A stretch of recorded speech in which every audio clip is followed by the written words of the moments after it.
حضرت ابو ہریرہ رضی اللہ تعالیٰ عنہ کی والدہ کیسے مسلمان ہوئیں؟ مسلم شریف میں حدیث ہے 2491۔ حضرت ابو ہریرہ رضی اللہ تعالیٰ عنہ روایت کرتے ہیں، کنت ادعو امی الی الاسلام وہی مشرکۃ، میں اپنی والدہ کو اسلام کی دعوت دیتا تھا، وہ مشرکہ تھیں۔ فدعوتها یوما، اسی طرح میں نے ایک دن آپ کو دعوت دی اسلام کی۔ فاسمعتنی فی رسول اللہ صلی اللہ علیہ وسلم ما اکرہ، انہوں نے آپ علیہ السلام کے بارے میں نازیبا باتیں کی جو میں پسند نہیں کرتا تھا۔ فاتیت رسول اللہ صلی اللہ علیہ وسلم وانا ابکی، میں آپ صلی اللہ تعالی علیہ وآلہ وسلم کی بارگاہ میں آیا، وانا ابکی، اور میں رو رہا تھا۔ قلت یا رسول اللہ صلی اللہ علیہ وسلم، نے عرض کیا یا رسول اللہ ادعو اللہ ان یہدی ام ابی ہریرہ رضی اللہ عنہ، یا رسول اللہ دعا کیجئے کہ اللہ کریم ابو ہریرہ کی والدہ کو ہدایت عطا فرمایا۔ فقال، آپ علیہ السلام نے دعا کی، اللہم اہد ام ابی ہریرہ رضی اللہ عنہ، الہی ابو ہریرہ کی والدہ کو ہدایت عطا فرما۔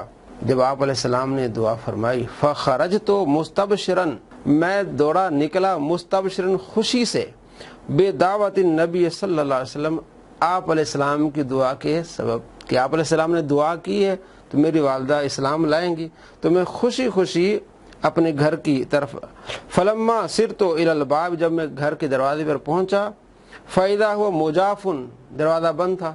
خوشی سے آیا کہ میں دیکھوں کہ میری والدہ مسلمان ہوئی ہیں، جب میں دروازے پر آیا تو دروازہ بند تھا۔ فسمعت امی خشف قدمی، میری والدہ نے میرے چلنے کی آہٹ کو سنا۔ فقالت، کہنے لگی، مکانک یا ابا ہریرہ، اے ابو ہریرہ اپنی جگہ پر کھڑے ہو جا۔ وسمعت خدخدۃ الماء، تو میں نے پانی کے گرنے کی آواز کو سنا۔ فاغتسلت فلبست درعها، میری والدہ نے غسل کیا اور کپڑے پہنے۔ وعجلت عن خمارها، اور جلدی جلدی سے چادر اوڑی۔ ففتحت الباب، دروازہ کھولا۔ ثم قالت، پھر کہنے لگی، یا ابا ہریرہ، اے ابو ہریرہ، اشہد ان لا الہ الا اللہ واشہد ان محمدا عبدہ ورسولہ، میں گواہی دیتی ہوں کہ اللہ کے سوا کوئی معبود نہیں ہے، اور محمد صلی اللہ تعالی علیہ وآلہ وسلم اللہ کے بندے اور اس کے رسول ہیں۔ فرجعت الی رسول اللہ صلی اللہ علیہ وسلم، جب یہ میں نے خوشخبری دیکھی، آپ میری والدہ مسلمان ہوئی، میں آپ علیہ السلام کی بارگاہ میں پھر دوبارہ گیا۔ وانا اب کی من الفرح، اب میں جو رو رہا تھا میری آنکھوں سے آنسو خوشی کے آنسو تھے، پہلے پریشانی کے آنسو تھے۔ میری والدہ نے کچھ باتیں کی، میں پریشان ہو کے آپ علیہ السلام کی بارگاہ میں گیا، روتا ہوا۔ آپ صلی اللہ تعالی علیہ وآلہ وسلم نے دعا کی تو خوشی سے میں گھر کی طرف آیا، گھر کا دروازہ بند تھا، تو میری والدہ نے میرے چلنے کی آواز کو سنا تو فرمایا، ابو ہریرہ اپنی جگہ پر کھڑے ہو جاؤ۔ میں نے سنا کہ اندر سے پانی گرنے کی آواز آ رہی ہے، تو میری والدہ غسل فرما رہی تھی، غسل فرما کے جلدی دروازہ کھولا اور کہا، اشہد ان لا الہ الا اللہ واشہد ان محمدا عبدہ ورسولہ۔ اب میں روتا ہوا، خوشی کے آنسو بہاتا ہوا آپ صلی اللہ تعالی علیہ وآلہ وسلم کی بارگاہ میں گیا۔ فحمد اللہ، آپ علیہ السلام نے اللہ کی حمد کی۔ وقال خیرہ، فرمایا بہت اچھی بات ہے کہ آپ کی والدہ اسلام لے آئیں۔ تو صحابہ کرام علیہ رضوان آپ صلی اللہ تعالی علیہ وآلہ وسلم کی بارگاہ میں جا کے دعائیں کراتے تھے۔ اور ایک صحابی کا واقعہ ہے، ابن ماجہ میں 1385 نمبر حدیث ہے کہ آپ صلی اللہ تعالی علیہ وآلہ وسلم کی بارگاہ میں ایک نابینا صحابی آتے ہیں اور عرض کرتے ہیں، یا رسول اللہ صلی اللہ علیہ وسلم، میرے لیے دعا کریں کہ اللہ میری بینائی لوٹا دے۔ تو آپ صلی اللہ تعالی علیہ وآلہ وسلم نے ارشاد فرمایا، اگر تم صبر کرو تو یہ تمہارے لیے بہتر ہے۔ حدیث پاک میں اللہ کریم جو جس سے دو محبوب چیزیں لے لیتا ہے، اس کے بدلے میں اسے جنت عطا فرماتا ہے۔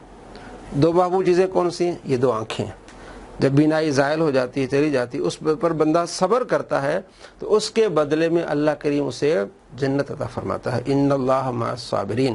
تو صحابی عرض کیا، رسول اللہ دعا فرمائیے۔ آپ صلی اللہ تعالی علیہ وآلہ وسلم نے ارشاد فرمایا، وضو کرو، 2 رکعت نفل پڑھو اور اس کے بعد یہ دعا مانگو، اللہم انی اسألک واتوجہ الیک بمحمد النبی رحمہ، یا محمد صلی اللہ علیہ وسلم انی قد توجہت بک الی ربی فی حاجتی ہذہ لتقضی، کہ اللہ میں تجھ سے نبی رحمت صلی اللہ تعالی علیہ وآلہ وسلم کے وسیلے سے دعا کرتا ہوں، اے محمد میں نے آپ کا وسیلہ لیا ہے، یا محمد پکارا، یہ دعا مانگنی ہے آپ نے۔ وہ صحابی گیا، مسند احمد میں حدیث ہے، وہ اپنے گھر گیا، وضو کیا، نفل پڑھے اور اس کے بعد دعا کی، اللہ نے بینائی لوٹا دی۔ نابینا تھے وہ بینا ہو گئے، واپس آئے، صحابہ نے دیکھا اس کو۔ اس حدیث کے راوی عثمان بن حنیف، اور انہی سے روایت ہے معجم کبیر طبرانی میں حدیث نمبر 8311۔ عثمان بن حنیف کہتے ہیں، اس حدیث کو امام طبرانی کا کی حدیث صحیح ہے۔ عثمان بن حنیف کہتے ہیں کہ میرے پاس ایک شخص آیا، اس نے کہا جی عثمان غنی رضی اللہ تعالیٰ عنہ کے پاس میں جاتا ہوں، مجھے موقع نہیں ملتا، میرا کام نہیں ہو رہا۔ یعنی عثمان غنی رضی اللہ تعالیٰ عنہ جب خلیفہ تھے اس وقت کی بات ہے، تو عثمان بن حنیف کہتے ہیں کہ میرے پاس آیا تو میں نے کہا تم جا کے وضو کرو، 2 رکعت نفل پڑھو اور یہ دعا مانگو، تمہارا کام ہو جائے گا۔ انہوں نے ایسا ہی کیا، وضو کیا، 2 رکعت نفل پڑھے اور یہ دعا مانگی، اور عثمان غنی رضی اللہ تعالیٰ عنہ کی بارگاہ میں گئے، دربان آپ کو اندر لے گیا، آپ کا کام ہو گیا۔ وہی ساتھی پھر عثمان بن حنیف کے پاس آتے ہیں، یعنی خلیفہ عثمان غنی ہے اور راوی کون؟ عثمان بن حنیف، یہ بھی صحابی ہیں۔ عثمان بن حنیف کے پاس آتے ہیں شکریہ ادا کرنے کے لیے کہ آپ کا شکریہ، آپ نے میرا کام کر دیا، آپ نے سفارش کی۔ فرمایا نہیں، کوئی سفارش نہیں کی، میں آپ صلی اللہ تعالیٰ علیہ وآلہ وسلم کی بارگاہ میں موجود تھا، ایک نابینا شخص آیا تھا، اس کو آپ صلی اللہ تعالیٰ علیہ وآلہ وسلم نے یہ دعا سکھائی تھی، تو آج میں نے بھی جب اس کی بینائی لوٹ آئی تو میں نے بھی یہ آپ کو سکھایا تاکہ تیرا بھی کام ہو جائے۔ تو اس سے معلوم ہوا کوئی بھی پریشانی ہو تو یہ ایک وظیفہ ہے، 2 رکعت نفل پڑھیں وضو کر کے اور اس کے بعد یہ دعا مانگی، انشاءاللہ العزیز وہ کام ہو جائے گا۔ ایک بات ہے۔ دوسری بات، آپ صلی اللہ تعالیٰ علیہ وآلہ وسلم کے وسیلے سے دعا مانگنا۔ جب آپ علیہ السلام موجود تھے اس وقت بھی آپ علیہ السلام سے جا کے صحابہ کرام علیہ رضوان جا کے کہتے تھے، عرض کرتے یا رسول اللہ دعا کیجئے، اور آپ کا وسیلہ لیتے تھے۔ آج بھی ہم آپ صلی اللہ تعالیٰ علیہ وآلہ وسلم کا وسیلہ لے سکتے ہیں، یہ حدیث ہمارے پاس موجود ہے۔ عثمان بن حنیف روایت کرتے ہیں، معجم الکبیر میں یہ حدیث ہے 8311۔ امام طبرانی فرماتے ہیں یہ حدیث کیا ہے؟ صحیح ہے۔ اسی طرح آپ صلی اللہ تعالیٰ علیہ وآلہ وسلم کے جو دیوانے ہیں، آپ صلی اللہ تعالیٰ علیہ وآلہ وسلم کے عاشق ہیں، اولیاء کرام ہیں، ان کے پاس بھی لوگ جاتے ہیں دعا کرانے کے لیے۔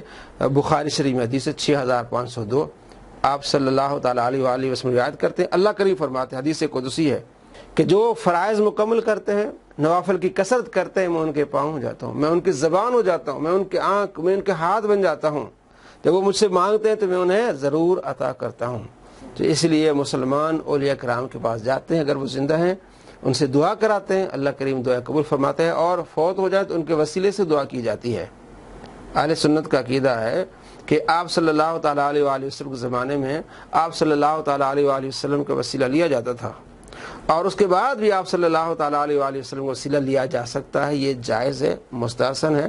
بخاری شریف میں حدیث ہے 1010، حضرت عمر رضی اللہ تعالیٰ عنہ نے حضرت عباس رضی اللہ تعالیٰ عنہ کو لے آئے اور ان کے وسیلے سے دعا کی کہ جب آپ صلی اللہ تعالیٰ علیہ وآلہ وسلم دنیا میں موجود ہوتے تھے آپ کے وسیلے سے دعا کرتے تھے، اب آپ چچا ہیں تو آپ کے وسیلے سے دعا کر رہے ہیں، اللہ کریم بارش عطا فرمائے۔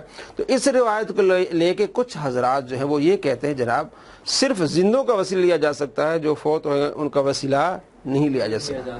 ہم کہتے ہیں ایسی بات نہیں، زندوں کا بھی لیا جا سکتا ہے، یہ ایک مثال ہے زندوں کی کہ آپ علیہ السلام کا بھی لیا جا سکتا ہے، اور آپ صلی اللہ تعالیٰ علیہ وآلہ وسلم کے رشتہ داروں کا بھی لیا جا سکتا ہے، اور آج بھی ہم آپ علیہ السلام کا وسیلہ لے سکتے ہیں۔ وسیلے کی کئی قسم ہیں، مثال کے طور پر سنن دارمی میں روایت ہے 93، حضرت عائشہ رضی اللہ تعالیٰ عنہ کے پاس لوگ آتے ہیں، مدینے میں قحط پڑ گیا کہ آپ دعا کریں، تو آپ نے کیا کیا؟ آپ نے فرمایا سرکار دو عالم صلی اللہ تعالیٰ علیہ وآلہ وسلم کی قبر انور کے اوپر جو گنبد ہے، جو چھت ہے، اس کو آپ کھول دیں کہ آپ علیہ السلام کی قبر انور اور آسمان کے درمیان کوئی چیز حائل نہ ہو، تو انشاءاللہ بارش ہو جائے گی۔ ایسا ہی کیا تو بارش ہو گئی۔ یہ بھی جو ہے روایت صحیح روایت ہے۔ تو معلوم کیا ہوا کہ صرف زندوں کا وسیلہ اگر لازمی ہوتا پھر حضرت عائشہ رضی اللہ تعالیٰ عنہ کیا فرماتی ہیں؟ جاؤ حسن کے پاس لے جاؤ یا حسین کے پاس لے جاؤ رضی اللہ عنہ، وہ اس وقت زندہ تھے، تو وہ بھی زندوں سے وسیلہ یعنی ان کے وسیلے سے دعا مانگنا یہ بھی ٹھیک ہے، یہ بھی طریقہ ٹھیک ہے، اور آپ صلی اللہ تعالیٰ علیہ وآلہ وسلم کے آج بھی وسیلے سے دعا مانگنا جائز ہے۔ اہل سنت مانتے ہیں، دیوبند مانتے ہیں، اور اہل حدیث جو وہ اس کی بہت زیادہ مخالفت کرتے ہیں۔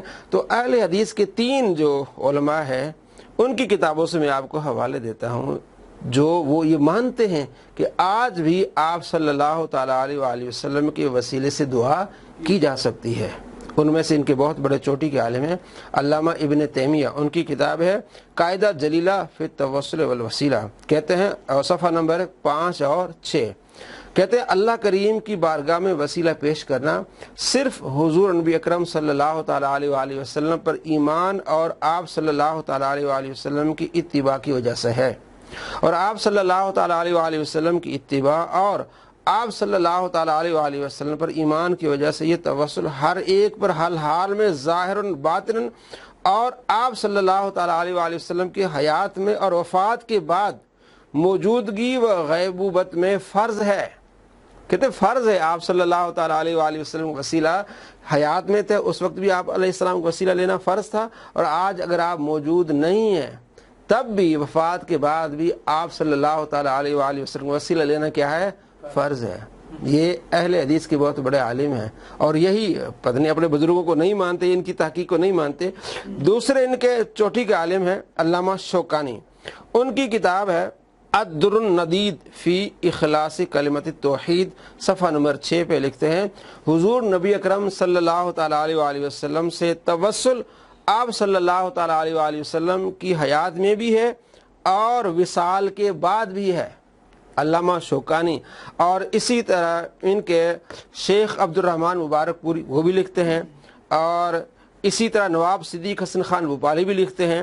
اور تیسرا حوالہ جو میں خاص دینا چاہوں وہ ہے علامہ وحید الزماں، ان کے چوٹی کے عالم ہیں اہل حدیث کے، ان کی کتاب ہے ہدیۃ المہدی من فقہ المحمدی، صفحہ نمبر 49 پہ لکھتے ہیں کہ جب دعا میں غیر اللہ کے وسیلے کا جواز ثابت ہے تو اس کو زندوں کے ساتھ خاص کرنے میں کیا دلیل ہے؟ کہ صرف یہ کہنا کہ زندوں کے وسیلے سے دعا لی جاتی ہے، اس میں کیا دلیل ہے؟ آپ علیہ السلام اس وقت وفات پا گئے تو آپ صلی اللہ تعالیٰ علیہ وآلہ وسلم کے وسیلے سے دعا کی جا سکتی ہے، جب آپ علیہ السلام زندہ تھے اس وقت کی جا سکتی تھی، اب بھی کی جا سکتی ہے، تو کہتے ہیں یہ کیا بات ہے کہ صرف آپ کہتے ہیں زندوں کا وسیلہ لیا جا سکتا ہے؟ تو یہ ان کی مخالفت کر رہے ہیں جو آج کل کے اہل حدیث غیر مقلدین ہیں، بالخصوص یہ اس کا انکار کرتے ہیں۔ یہ 3 میں نے حوالے دی، اس کے علاوہ کثیر تعداد میں حوالے ہیں، جتنے بھی پرانے اہل حدیث کے علماء سب مانتے تھے، لیکن آج کل والے نہیں مانتے، آج کل والے نہیں مانتے، اس کی زور و شور سے مخالفت کرتے ہیں۔